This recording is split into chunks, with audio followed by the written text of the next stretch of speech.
Leadership, a simple concept that moves the world, writes history, and drives the lives of millions of people around the world. This is a story that celebrates our leadership and makes us proud of who we are.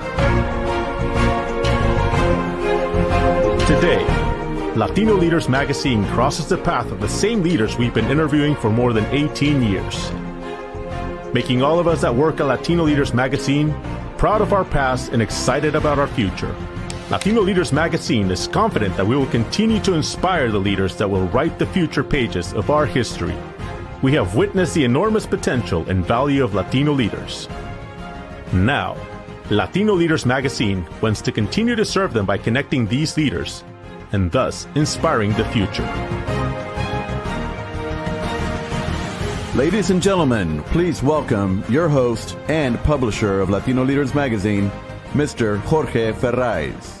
Hello, welcome to the Phoenix Maestro Awards 2024. I am Jorge Ferraiz, publisher and founder of Latino Leaders Magazine, and it is my privilege to welcome you to recognize these outstanding leaders that we have for you in Phoenix. I want to thank our sponsor, Southwest Airlines, for their support. And again, welcome, and let's watch the show. At Southwest Airlines, we are committed to doing the right thing by our people, through our performance, and in service to our planet. Our heart doesn't just give back, it gives forward. Doing our work the Southwest way. Because whether in the air or on the ground, we believe community is more than a place. It's at the heart of what brings us together. Through our long-standing partnership with Latino Leaders Magazine, we've been able to see firsthand how the power of celebrating Latino leaders can inspire the next generation.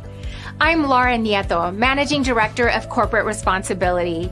At Southwest Airlines, we believe leadership is about people. Great leadership is about inspiring, serving, and caring about people. Tonight, I'm honored to recognize Mr. Michael Montelongo, a member of the Harvard Business School faculty and President and Chief Executive Officer of GRC Advisory Services, whose achievements are grounded in the principles of authentic leadership.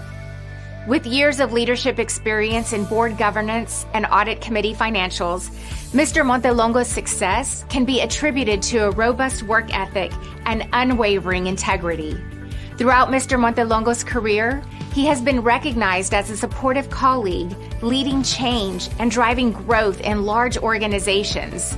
So, it won't surprise you that aside from numerous military awards and the highest decorations for civilian service in the Air Force and NASA, Mr. Montelongo is a former presidential appointee and Senate-confirmed official.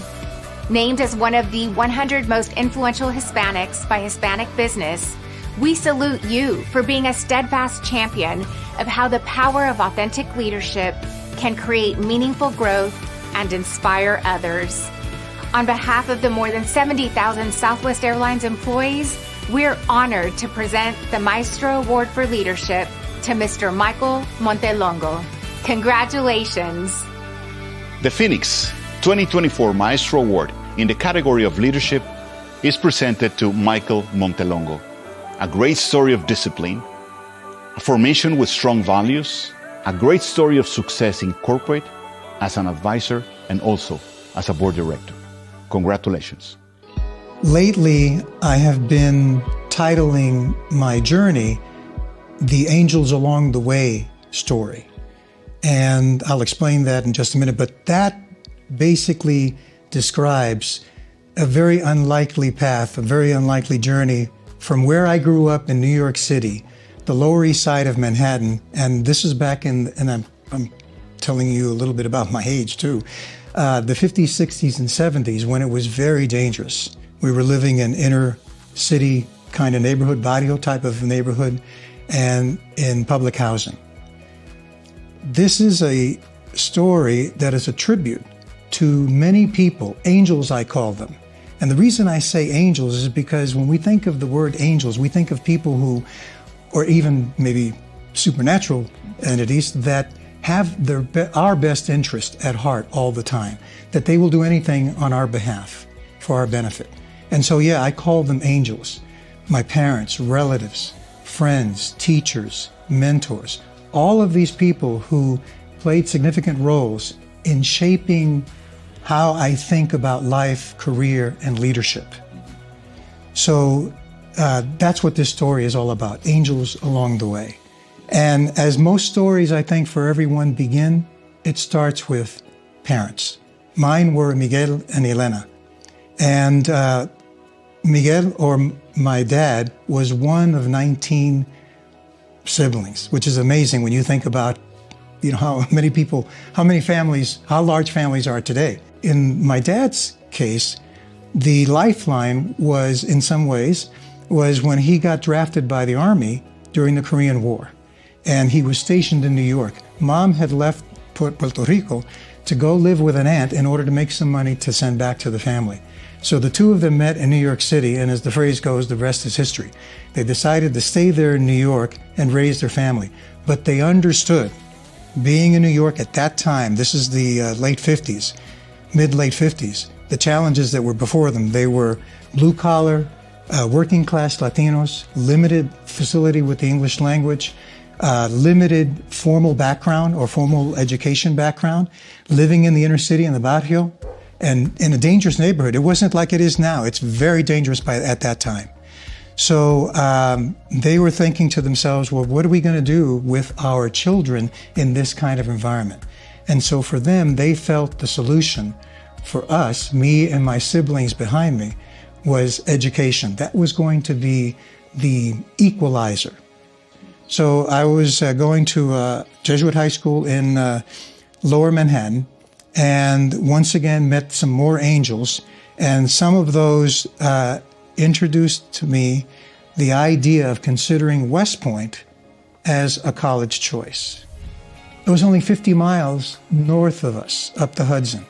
But here's another thing. Unlike when we went with our only child and daughter, and then our grandchildren here very recently to visit the schools that they applied to, in that era, that wasn't something that you did. You didn't necessarily go visit the school that you might be going to.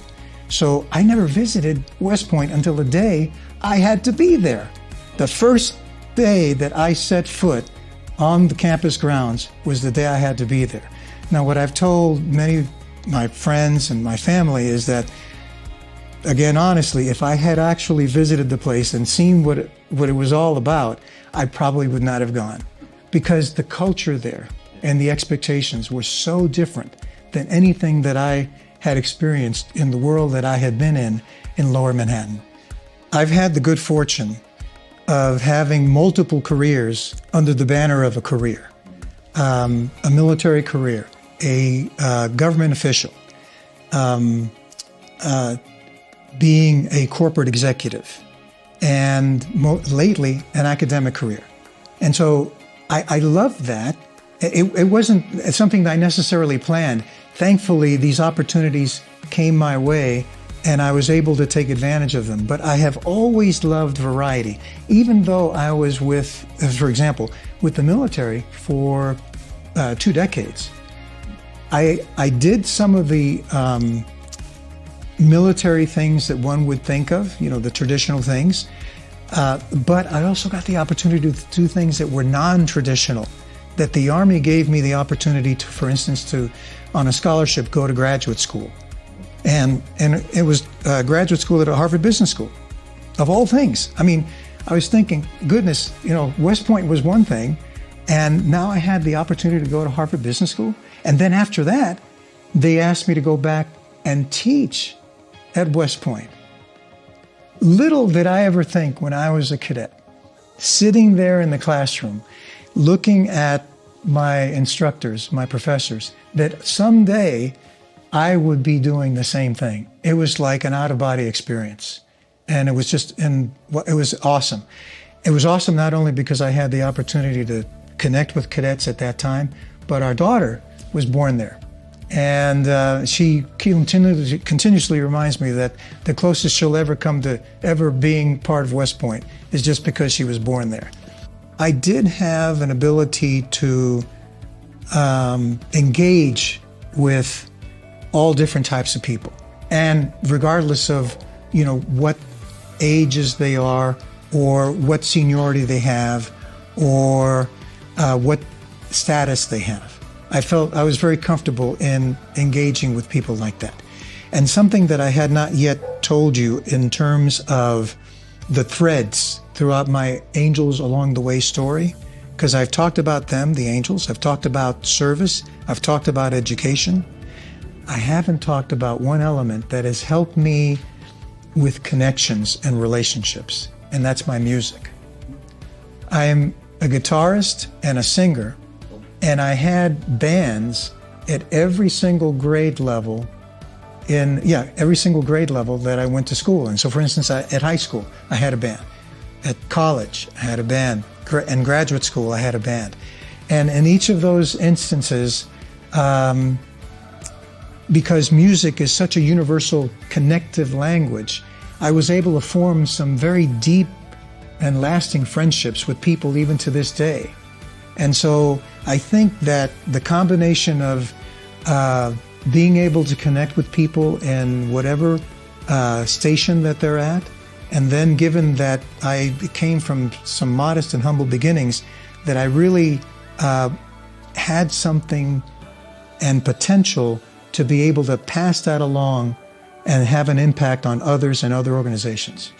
As I think about my own journey, the Angels Along the Way journey, I guess what I would pass along to young people is a couple of things that I'm thinking about here, which is one of them is do everything that you humanly possibly can to prepare for opportunities. You have to do the sweat equity. There aren't any shortcuts. There really aren't. And so it takes a great degree of determination. Ambition, yes, but determination that, yes, I'm going to give it everything that I have, and I'm going to take every challenge as an opportunity to surmount that challenge. Approach all of that with a strong sense of self, a strong self-awareness of who you are. In fact, who you are must speak as loudly as what you do and what you say. It has to. And convey in your interactions as you're preparing, as you're seeking opportunities, that you are a person that is a leader of character, that you are a person that is purposeful, that you have a meaningful agenda, an agenda that inspires others to be part of it, to be part of something that's larger than themselves. Be somebody that's trustworthy in what you do and what you say. Somebody of high integrity. And then finally, if you do nothing else, be grateful. Be grateful, especially to those that have worked for you, that work alongside you. Affirm the sacrifices that they've made. Because when you're able to do that and they see that you acknowledge the contributions they've made, they will feel like they are valued and treasured. And I would tell any young person that pursues something like that, enjoy the journey. Bring joy to others as you're doing this.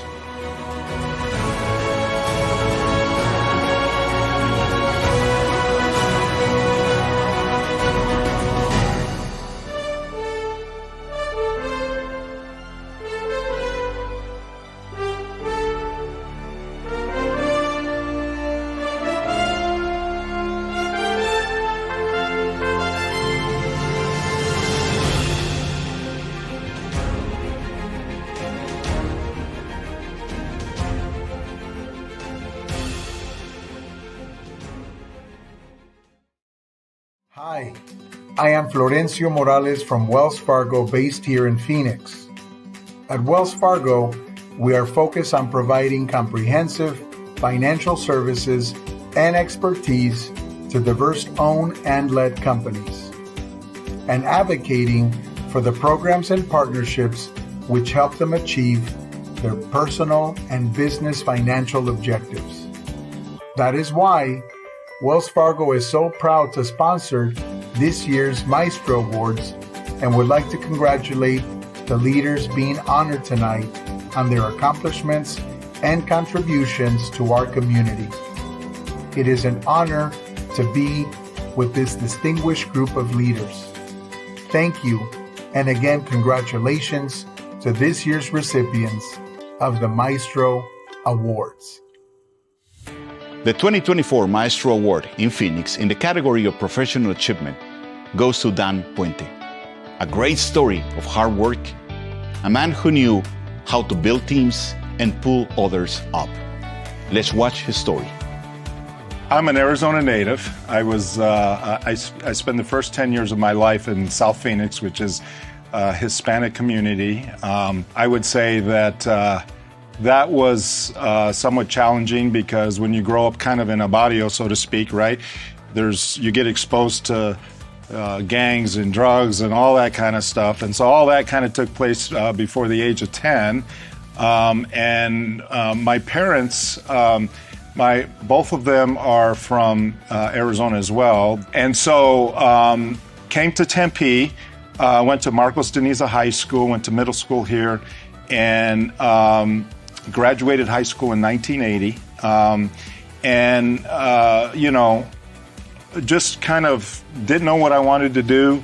I had a friend that was in the electrical industry because his girlfriend's father was. So I got a job driving a truck, working in the warehouse. And I did that for about a year. So then I got offered a job as an electrician. And so as I was working as an electrician in the field, I think the biggest turning point for me is when I met my wife, Maggie. We've been married 37 years now.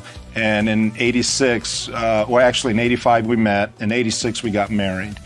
And I think that's where, not that my parents didn't want the best for me, it's just they had their world that they were living in and their stresses, right? And so as I was growing up, I really never had anybody telling me, you could do this, you could do that. You know, they were lovely people, they did the best that they could, but really my empowerment came from my wife, Maggie. She really empowered me, and so when I would go to work, I would complain about this or that, and when I worked for other people, I would see that they weren't really treating their people well. They were treating them like commodities, and it was like a really take type relationship. And I couldn't find anybody that I wanted to work for because everywhere I went, it was the same type of scenario. I also think in the Hispanic culture, for whatever reason, I think we don't tend to ask because I see it with my own guys. And I tell them, you got to ask, you got to say, I want this, you know what I mean? And I think that's what happens, at least for me and some of the guys that I've seen. I see that as like they do a good job and they expect people to come and say, hey, you're doing a great job, here's more money, here's an advancement, and that's not the real world, right? And so anyway, she just kind of helped gravitate me and help empower me and help, really build confidence so that when I was ready to make that move, I was ready to go, and way back when I was young, and kind of a funny story to some degree, when we first started back in the 90s, we were a minority contractor for the city of Phoenix. And the city of Phoenix was doing a rental car facility here in town, which was a fairly large project, and there was a union contractor that was doing the job, and they needed to fill 25% of that work up with a minority contractor. So they reached out to me. We made an agreement, and I remember at that particular time, the gentleman said, I know I'm going to regret this one day. And I said, no, you have nothing to worry about. I have no desire to have this big company. I just want 50 of the best electricians, pay my bills, and I'm good, right?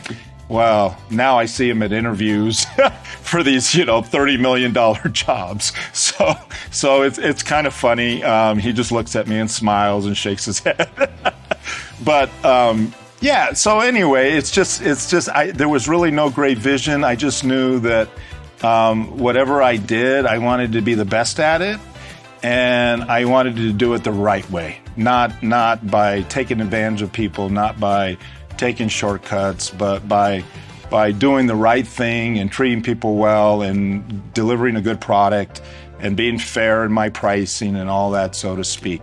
And I didn't realize that all the little things that I did early on, like returning phone calls and just being fair if there's a situation or if there was a problem, taking care of that. I didn't realize at that particular time that I was actually building my brand, so to speak. And even now, like when I talk to young folks and stuff, I say, your actions are developing your brand. It's not what you say, it's what you do. And people watch. And as you do things, you're actually building your brand, right? And so as you get older and you read books, you start to realize that, a brand actually has a lot of weight to it, right? It's a perception that someone has. And so you want to have a very good brand, right? And I think what transpired is that through the years, we just added more great people.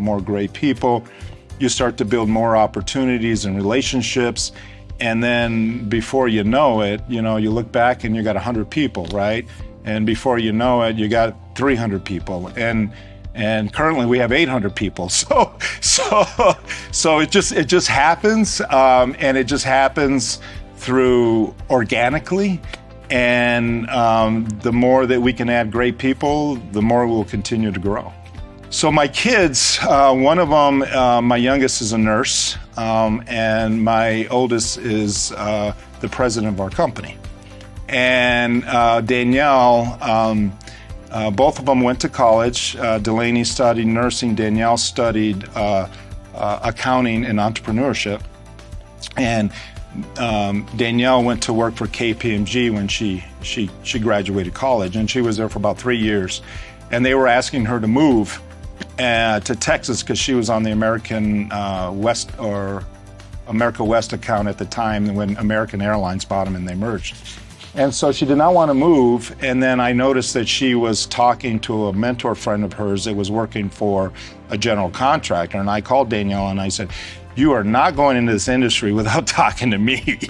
So we spent some time chatting. We went and had breakfast.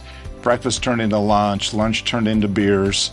And by 5 o'clock that afternoon, she was like, "Okay, I'm going to give my notice tomorrow to KPMG." When she first started here, we were doing $32 million in revenue, and we had about 200 employees. And so she came in and started putting in processes and just kind of holding people accountable and doing a lot of different things. And I put Danielle in that seat, not because she was my daughter, but because she was capable. And that's just how I function. It's like even with friends and family, it's like business is one thing, family and friends is another thing. And if you work here, I expect you to do your job, right? I don't care who you are. And she did that and more. And as a parent, you're always like, "Are you okay?" Or, and she's like, "I'm fine, Dad." You know what I mean? And my wife is like, dude, because my wife saw all the stress that I went through, and she's like, "Do we really want this for our daughter?" And I'm like, "Well, I'm not forcing anything. It's her choice, And so the first year she wasn't sure. The second year, third year, she's like, "I want to run it," and she's like, "I want to be your replacement."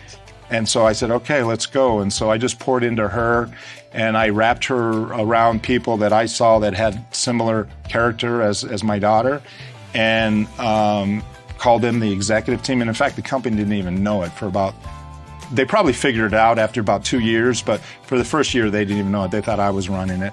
And literally, I'm not in the day-to-day anymore. You kind of caught me on the tail end of my career. I'm kind of semi-retired, if you will.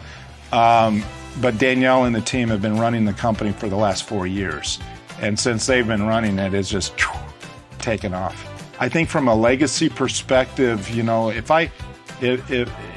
I guess if it could be that, I helped create our youth to get into this industry, because I don't think people realize how well it pays and how many tentacles there are in this industry. You can start in the field as an electrician, you can become a project manager, you become an executive, you can become an estimator, whatever you want to do. There's so many tentacles to this, you know what I mean?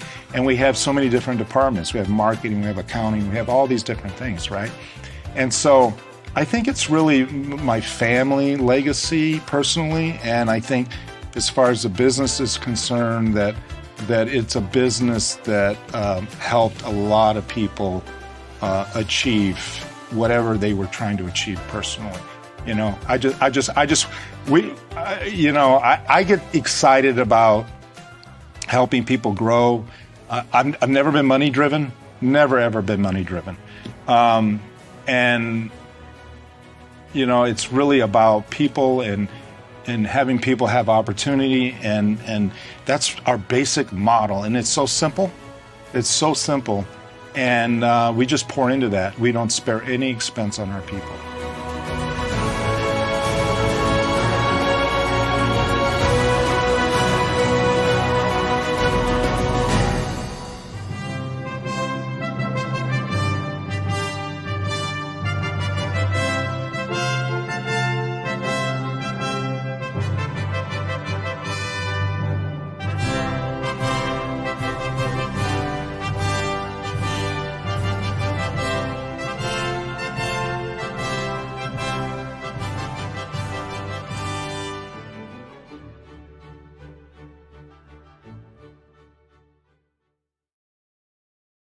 This is BMO, a bank driven by purpose to boldly grow the good in business and life.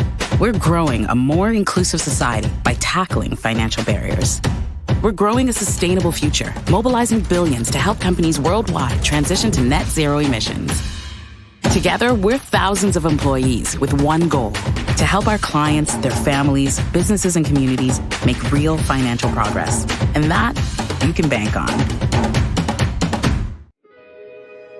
The Maestro Award in the category of Community Service in Phoenix 2024 is presented to Ángeles and Rey Ibarra Maldonado, a fantastic, powerful couple that started as a community service provider and became a very successful business and still helping the community. Congratulations, and let's watch their story.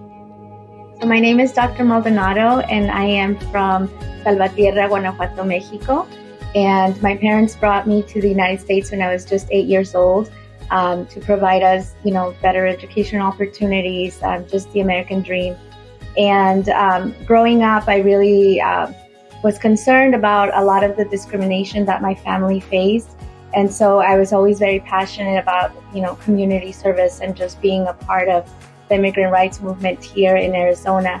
I got my degree in justice studies and then pursued Master's in Public Administration, and then eventually my PhD in Educational Studies. And then I met Ray actually in the community.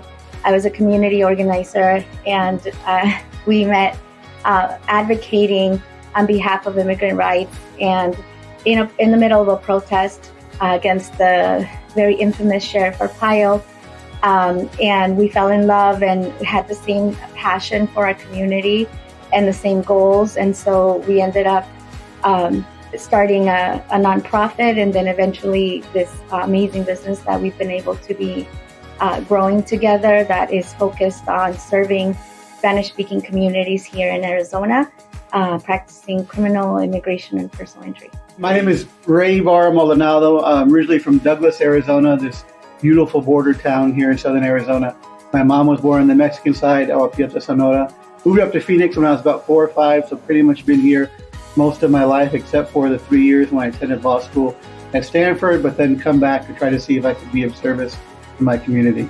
I'm very fortunate to meet the love of my life at a protest, serving the community, and since then we've been plugging away since 2008, have the business since 2012, and very grateful for all we've been able to do in the community. Originally, I didn't even want to be a lawyer, and if you had told us in 2008 we were suddenly going to own a law firm, we would have said, you're crazy. I went to law school to learn about the system, but to learn how to fight against it, to organize with my community for social justice. When we were doing community work back in 2008, I had a law degree, but I had no interest in becoming a lawyer and even taking the bar. But there was community events that we were at, one in particular when we were following Sheriff Arpaio, who was racially profiling people and pulling them over. And we saw someone being pulled over, and we were yelling at them to not say anything. And a lawyer showed up, the main community lawyer, the big guy in town. So I got excited. All right, he's there to talk to the person, tell him to invoke and fight for his rights. I remember seeing the attorney look at the person detained, look at a Telemundo camera to the left, and instead of going to the person, he went to the camera first for the interview. And it was really at that point where we said to ourselves, like, our community is receiving such horrible services from those that even say they're for the community that it's time to take that bar exam and go forward and start becoming a practicing lawyer.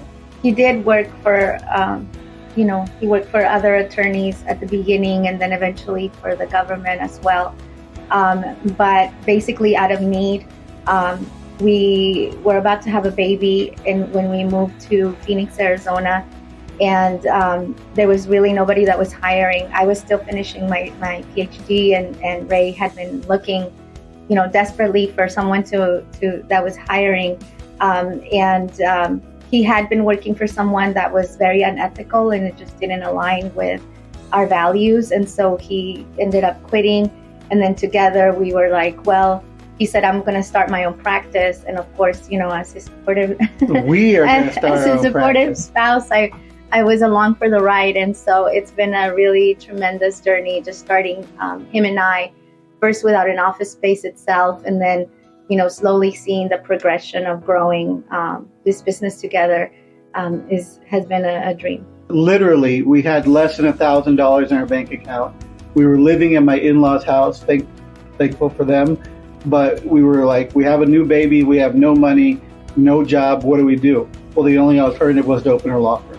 Never did we think we'd get to where we're at today, but that's why we say it was born out of necessity. We've always kept in our heart to be community service and to be servants first and foremost.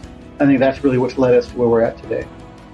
There was one case at the very beginning of our firm, and I remember very vividly the wife coming in and meet with me and saying that she had a young child here and the husband was incarcerated. It was after one of those Arpaio raid cases, and he was looking at not only a felony offense and time in prison, but also being deported. And at that time, we took the case on and charged her money, and we'd go to community meetings where we're trying to fight against Arpaio, and people would literally call me out and make fun of me for charging people money to take the case when there was nothing that could be done. Because every attorney that had taken the case before had lost all the cases.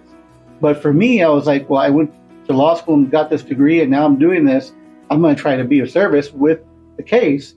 So I went in there and we fought the case, came up with some creative arguments, help from other people as well. And make a long story short, we ended up getting a not guilty verdict for him at trial. And now he's a legal permanent resident. So a case at the beginning looked like everything is lost. Everybody's always lost a case.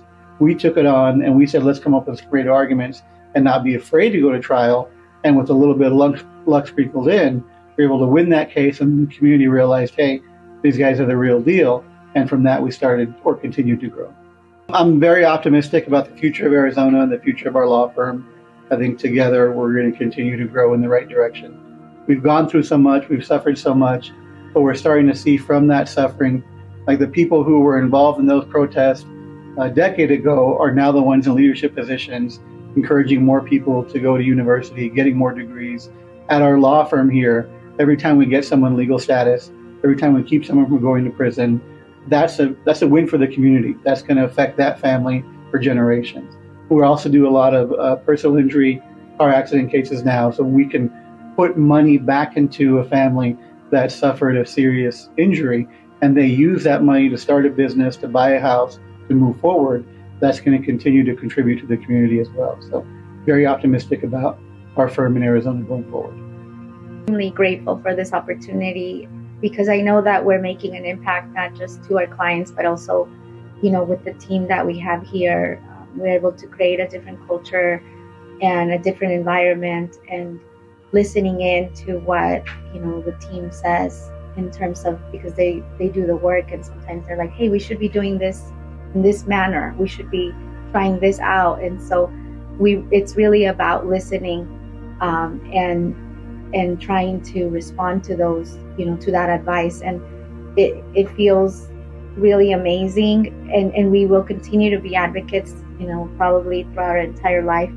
Now that we are in a position of having privileges that we've never had before, we're able to also, invest funds into helping our community in a different scale than we were able to do before. But I guess that would be it. We feel fortunate and we feel called to do this work, and we're gonna continue to answer that call. Yeah, grow more to give more. We've got a lot of projects that we want to give back to in the community here in Arizona. We're continue to do great service here to those that walk through the door, and continue to look to ways to funnel that money back into the community on very creative and fun projects. We love music, and we do have 2 children. We have 2 beautiful boys, Ray and Stokely. And then our team, we love our team. We have so much fun with everybody here. So we like to go to concerts when we're not working, and just have fun and dance and sing and that kind of thing. Other than that, when we're not working, we're talking about working, really 24/7. But the beauty of it is we'll do it while we're on the beach in Cancun. We'll do it while we're at the club with our entire office in Las Vegas for our retreat. So we do have a lot of fun and go to Peso Pluma concerts and Grupo Firme concerts with our entire team, and travel with our kids to DC, Philadelphia, Mexico. But at the same time, we're always talking about work, and we're always thinking about how do we make the office better? How do we make the team better? How do we be better to those that are on the team and do more in the community?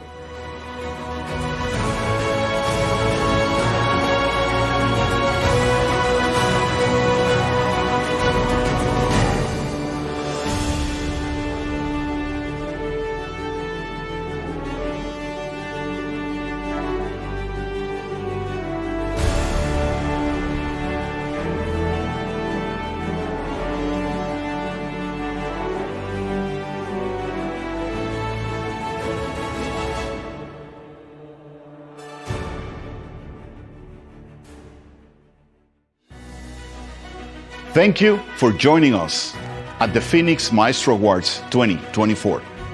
This has been a great recognition of leaders that have made and set an example and a role model in their communities. Latino Leaders is proud to be able to recognize their leadership, and we invite you to come next year to celebrate more leaders again. Thank you to our sponsor, Southwest Airlines, and to all of you for being with us tonight. Congratulations to the awardees.